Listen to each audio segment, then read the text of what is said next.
Well, a beautiful late summer afternoon here in sunny New England, but unfortunately, the Spitfire is off the road. So let's see if we can't fix that today. All right. So this here is the prop shaft out of the Spitfire, and down here is this is the frictionless end, and it slides and allows relative motion about a half an inch between the all the components on the car for bumps and everything like that. And it's not splined, which is weird because kind of like overdrives. Why do you make this complicated overdrive instead of putting a 5-speed in? Well, this is another one of those where they seem to make it overly complicated instead of just splining it. But what was happening was, and you're going to have a lot of play now, but there was play relative motion between the prop shaft and this frictionless shaft end here. And from my research and feeling the TR4s, which I think is splined, that's not supposed to happen. So inside of here is what keeps everything stationary, and all that stuff is in this little bag right here, and I'll take it apart and I'll show you and why I think this is overly complicated. This little knurled piece here, that just unscrews, and then you slide that whole frictionless part off, and there's nothing really going on in there except you can see these little squared cutouts. And then in the prop shaft itself, you have also little squared cutouts. Now there's a split ring in here and a felt pad and all that kind of stuff to kind of try to make this sealed up. I don't think I'm going to play with that. I'll take a look at it, but I don't think I'm going to try to take this off. I'm just going to leave it. So obviously there's supposed to be something in here to prevent it from spinning, and what you've got is 40 of these little rollers here.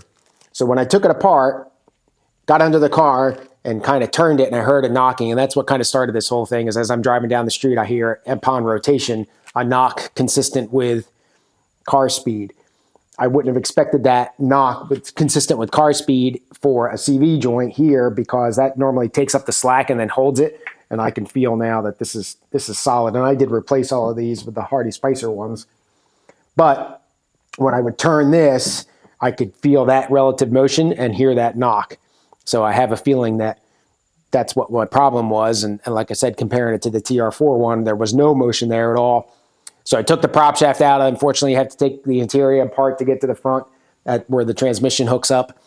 So there's some reassembly to do there. Got under the car and took the prop shaft out, and then I was concerned that might be the differential as well. Well, I turned the differential just by itself with the wheel and all that, and I didn't hear or feel any knocks or any play or anything like that. So I'm hoping this is where it is. So after I take this apart, you're supposed to have 40 of these rollers in there, 10 per each of those 4 shafts, and I only had 38. So at some point this has been taken apart.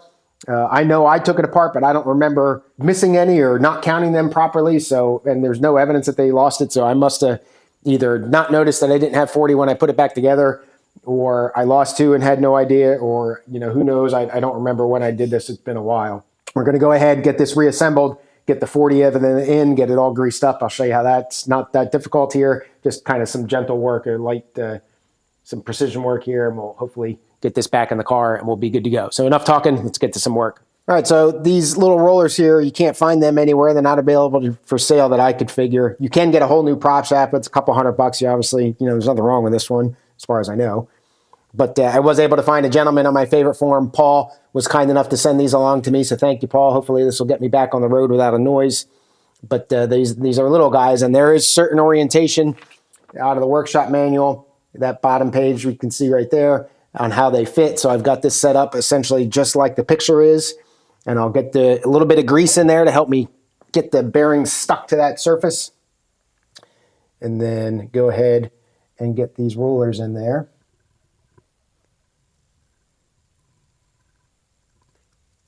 Now I did look, it doesn't appear to be any damage or anything to really anything.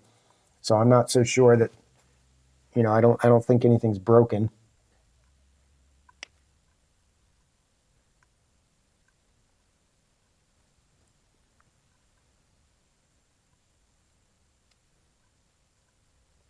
All right, and looking at the workshop manual, one starts kind of flat and the other one stops with the end on, and that makes 10, double count here. A little bit of gunk on that guy. 1, 2, 3, 4, 5, 6, 7, 8, 9, 10. All right, so that's 10. And then the cage, again, looking at the workshop manual, goes over top of that. So I want to go now and roll this a little bit here. Hopefully everything stays in there. That's why I'm using that grease to kind of almost act as glue. Help out.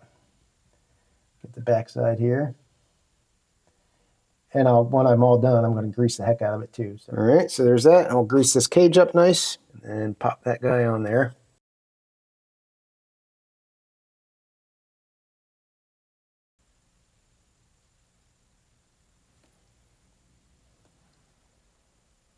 All right, and a little bit more grease just to kind of help me here. All right, there's that one. Not the prettiest thing, but should be all right. And then we'll fit these little guys again.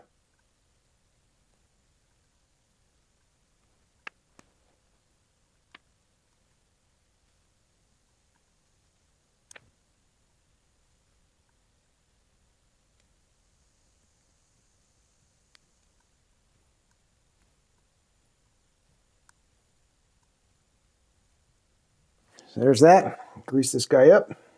All right, so hopefully that's good enough now. Now the trick will be to get frictionless shaft, is what it's called, on there. Now the other thing it says is there's arrows on the shaft and on the yoke so that the front and rear yokes are in the same plane, but I'm not seeing any arrows at all. And though I painted this thing, I didn't paint it that heavy where those arrows shouldn't be evident. I think all they mean is that the solid portion of the yoke, like this part that's attached to the shaft, should be in the same side where that yoke is attached to the shaft on there. So essentially looking at it, that the end coupling joint here is at the top, as you can see it in the picture, and it's also going to be at the top at the back. So I have 4 extra rollers and just going to do a quick double count. All right, quick double count's done. Now, again, you want to make sure that the squares and the end of the shaft here are lined up with this guy and that orientation is the same, and that's looking like it's going to go in just about like that. And hopefully I don't knock any of these balls off or the rollers off as I go. All right, so first problem, these cages are not as tight as they need to be to the shaft. Well, I got it, and essentially what I did is I got it started and then loaded a couple of the rollers at a time, covered them, loaded a couple more, covered them, and just kind of walked it all up. I don't have any extra rollers. I tried to keep count as good as I could, but now they're all in there. So now we will just slide this up the rest of the way. Tighten this guy down here. Go ahead and get that tight and then see if we've got any relative motion and cross our fingers that we don't. Well, no, unfortunately. Still have that relative motion there. Again, it doesn't feel any different to me than it did the first time around. I don't know, I don't know if that just means that this has gotten worn out now, even though it doesn't really look like it. Those grooves are kind of blown out or what. So I'm going to go ahead and put it back in the car. And if I get it all done in time, I'll take the car for a test drive. But for now, I don't think I really made any difference, but at least it's put together properly. So kind of a bummer, but I guess a new prop shaft would be next, maybe. I'm not convinced that I found the actual noise. I mean, obviously that's making noise, but I'm not so sure that noise would continue upon rotation. But we'll get it back in the car and see what happens. As I had mentioned, you got to take the front of the interior of the car apart partially to get to those bolts that are right there for the front flange. Pain in the rear because that center arch support that goes up to the dash is structural and needs to go back in.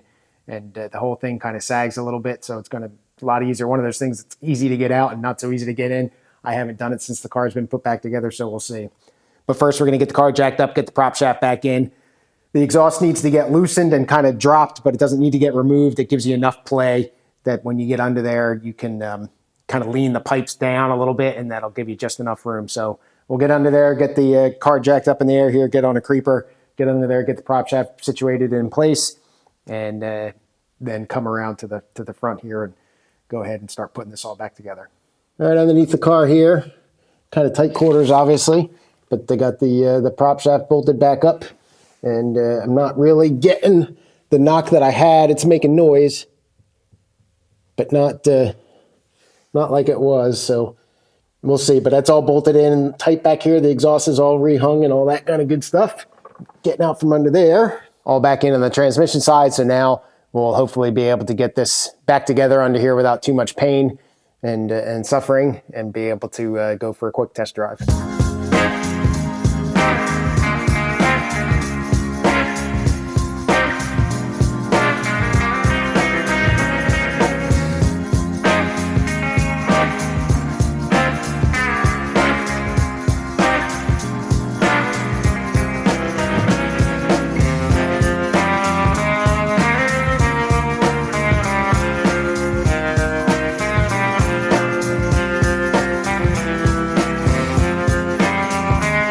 All right, the transmission tunnel's in. Not fitting real well at the back here, but I'm not going to worry about that now. The hard part's yet to come, however, which is the center support. Trying to manhandle that in.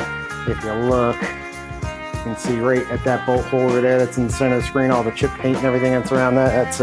That's how much fun this thing is to get in. The tunnel's back in, and I scratched a little bit of paint. Support stands back in. We're going to take it for a little spin. See how it goes. See if she starts.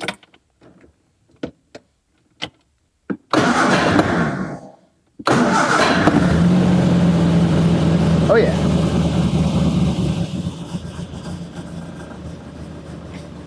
All right, wish me luck.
Well, I don't hear any knocking.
it back.